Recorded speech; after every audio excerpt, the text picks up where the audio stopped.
छोटे से गांव में जिसका नाम था लोहच, दो बच्चे थे, मैक्स और टैमी। मैक्स और टैमी एक खूबसूरत नीली झील के किनारे एक छोटी सी झोपड़ी में रहते थे। अब हर हफ्ते सोमवार को, जो मार्की शहर में मार्केट डे था, मैक्स और टैमी अपनी शॉपिंग करने जाते। सोमवार को हमेशा की तरह मैक्स अपनी खिड़की से बाहर झांकने से पहले ही वो मार्की के लिए रवाना हो गए। खरीदारी के लिए बढ़िया सुबह है। हाँ वो तो है। वो आकाश की ओर देख रहे थे। वो तैयार होने के लिए गए, तब अचानक उन्हें गड़गड़ाहट की आवाज सुनाई दी। वो क्या है? मैक्स टैमी को संदिग्ध रूप से देख रहा था। ये निश्चित रूप से मेरा पेट नहीं है। तभी उन्हें फिर से गड़गड़ाहट की आवाज सुनाई दी। ये खिड़की के बाहर से आई है।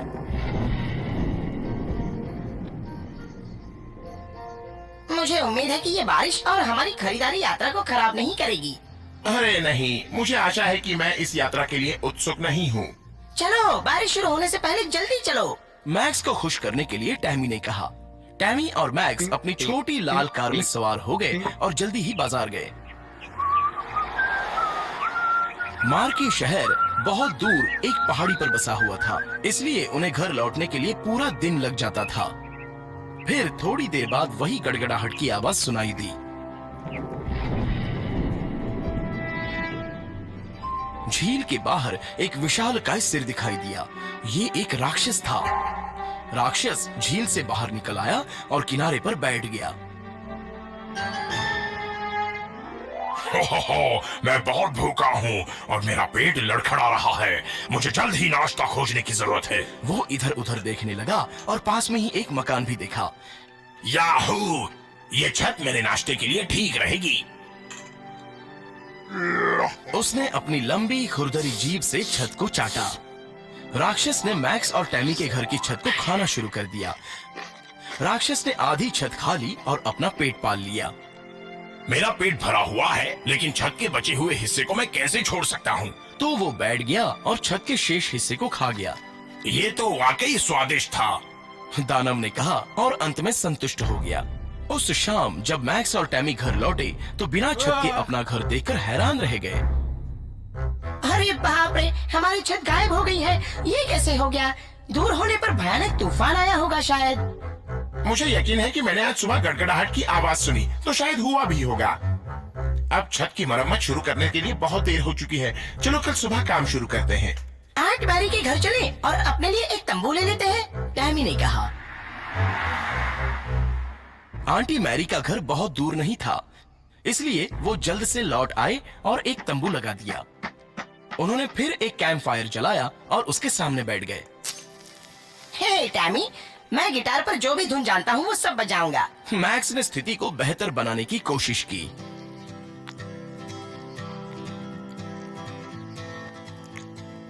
अरे ये बहुत अच्छा लग रहा है। टैमी ने ताली बजाकर और गाना गाकर मैक्स का साथ दिया। उन्होंने संगीत बजाया और कुछ समय के लिए गाना गाया जब तक कि वो सो नहीं गए। अब झील के पास में राक्षस पूरी छत खाने के बाद पेट दर्द को लेकर संघर्ष कर रहा था। मेरे पेट में बहुत दर्द हो रहा है। मैं फिर कभी इतना खाना नहीं चाहूंगा, भले ही वो कितना ही स्वादिष्ट क्यों ना हो। राक्षस दर्द में रोने लगा। अगली सुबह मैक्स और टैमी ने छत को मोड़ना शुरू कर दिया। दोनों बच्चों को कड़ी मेहनत करते देख राक्षस को उनके लिए दुख हुआ। राक्षस ने तब मैक्स और टैमी की चुपके से मदद करने का फैसला किया। जब वो चाची मैरी के घर पर अपना दोपहर का भोजन करने गए तो राक्षस ने पूरी छत बनाना शुरू कर दिया। मैक्स और टैमी अपने घर की छत देखने के लिए घर लौट आए तो वो हैरान थे। और जब उन्होंने देखा कि उनके घर के दरवाजे पर एक पर्ची चिपकी हुई है, वो अचंभित हो गए। मुझे छत के लिए खेद है। आशा है कि आपको मेरा ये तरीका पसंद आया होगा। आपका मित्र। मैक्स और टैमी बहुत ही खुश थे। दयालु मित्र का स्वभाव देखकर वो अनुमान लगाते रहे कि ये कौन हो सकता है, लेकिन वो जान नहीं पाए। थोड़ी देर बाद उन्होंने एक बार फिर वही गड़गड़ाहट की आवाज सुनी।